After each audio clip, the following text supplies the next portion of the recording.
This is Wretched Radio, not a very pleasant subject. Nevertheless, worthy of Christian consideration. From the New York Daily News, more than 1,000 pages of documents reveal Adam Lanza's dark descent into depravity.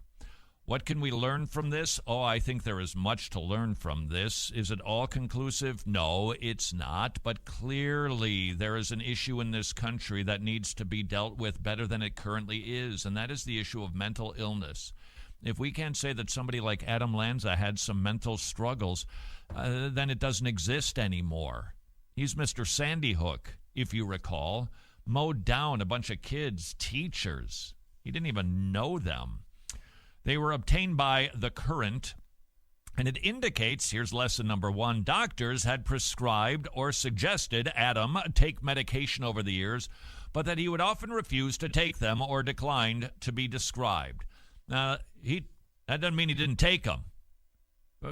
Clearly, people recognize something's wrong here with this young man. But medication, look, if we just think that we are going to give people a pill and that's going to take care of mental illness, first of all, it doesn't. It dulls and it masks, and it might be appropriate in some instances. But people put it under their tongue. They spit it out. They don't take it. They don't want it. They're tired of feeling so dull. They're tired of just being kind of tired all the time. A pill is not going to fix the mental illness. Tragedies that keep happening in our country. The college preparation notes refer to concerns over suicide and warnings for Lanza to stay off social media such as Facebook and to be careful of porn. Anything we can learn from this? It's funny. People who are unbelievers, they find, for instance, what appears to be the toenail of a dinosaur, and they concoct this grand new scheme for how we evolved from nothing to something to everything being organized. They're willing to make those leaps. Oh, you can't blame porn on that. No. But the dinosaurs, but not porn. No, sirree, Bob. We've got a porn problem in our country. By the way, all of these problems are fruits, not roots. There's a deeper problem, and that is a spiritual problem. Who has the message of spiritual transformation? We do. Does it come about overturning systems? No. It comes through the preaching of the gospel. How is a man going to fight pornography if he does not have the power of the Holy Spirit? How? You won't. You think, why would they? What is there to lose? How much cultural shame is left? Not much. I mean, we don't even talk about this subject. It's like, well, it's just something that everybody does. There's no shame. That curb seems to be broken down in this country. And people need to be saved to battle porn. Otherwise, you got it on your phone. You're alone. You're in your car. You're in the airport. Whatever. There it is. Why not? Only the Christian can say why not. What about the comments on staying off social media such as Facebook? An interesting little study. More and more of these are being done. This is from Axios regarding screen time, a study on childhood development. The first data from a decade-long study of the effects of screen time on more than 11,000 American children, this is from the National Institute of Health, shows that those who spent more than 2 hours each day on screens scored lower on thinking and language tests. The information boxes are making us dumber. And by the way, I've been looking at the statistics of this. They're a little hard to find consistent statistics.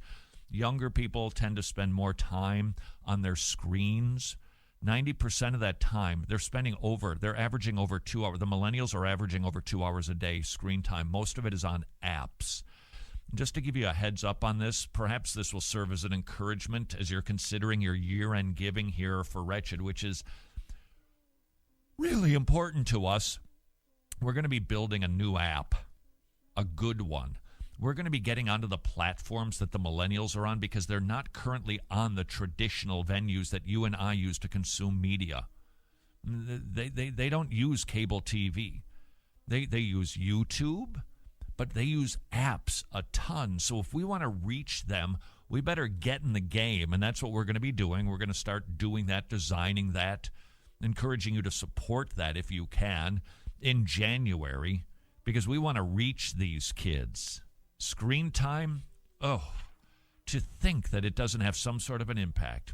Researchers said some brain scans of 9 and 10-year-olds who spend more than 7 hours a day using electronic devices show a thinning of the brain's cortex, which usually happens later in development. So it's doing stuff to our brain.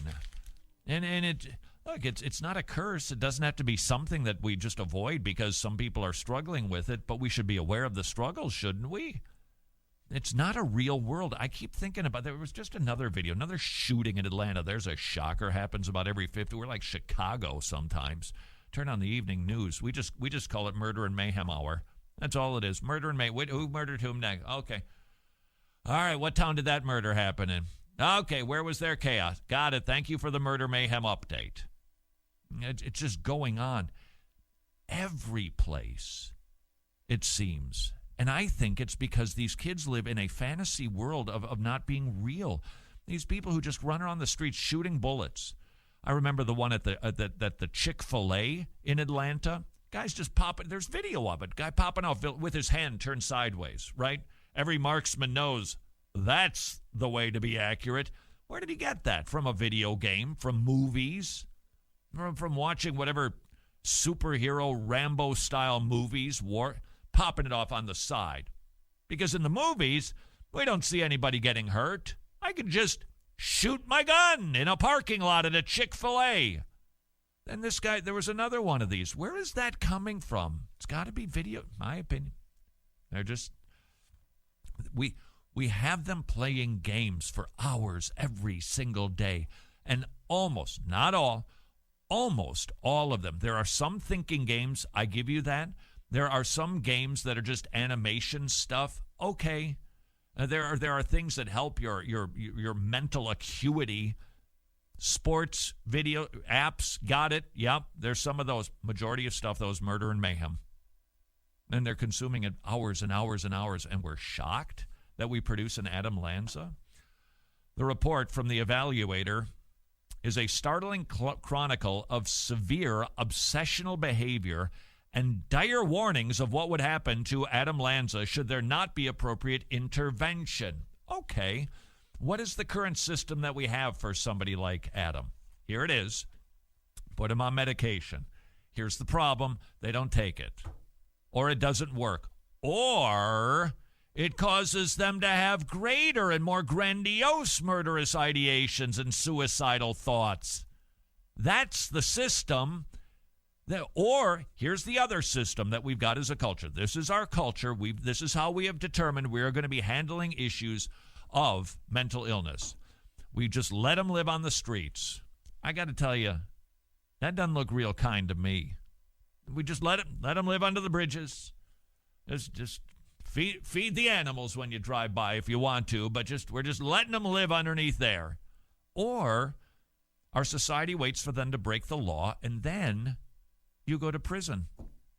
And prisons, I can't remember the percentage. I want to say it's about a third of prison inmates are diagnosed with some form of mental illness. So we're putting our mentally ill in jails to protect them from themselves and to protect us. That's the best we can do? You wonder what makes a society great. What makes a culture one where people go, yeah, that's military might? Don't think so. Economic power? Economy, stock market? Infrastructure, roads? Manufacturing? Well, those make life easier and better, I suppose. But what makes a noble society? How's it about caring for the least of these? And these people are hurting. Furthermore, the current system, and we see this a lot. Maybe, I don't know, maybe Mrs. Lanza was crying out for help and didn't get it. We've heard that before from these mass shooters. I tried. Everybody knew about it. What did everybody do? Nothing, because there's nothing that you can do. There's nothing you can do. That's the system. We've given up on institutions, courtesy of the Kennedy family, and instead we've decided let them live on the streets or go to jail. Adam Lanza, Religion requires actions and encourages types of behavior which are based on delusions which don't have any basis in reality. It appears this kid was pretty smart, but he sure did reject Christianity, didn't he? That's our last lesson. These people who do this, they aren't Christians. They're secular humanists, they're atheists, they're agnostics. Frequently, they're medicated, if not every single time. They are consuming porn. They are watching social media, constantly dealing with electronics in front of their faces. And I fear we are seeing the fruit of that recipe. I'm not sure that metaphor worked exactly, but I think you get the point. This is Wretched Radio.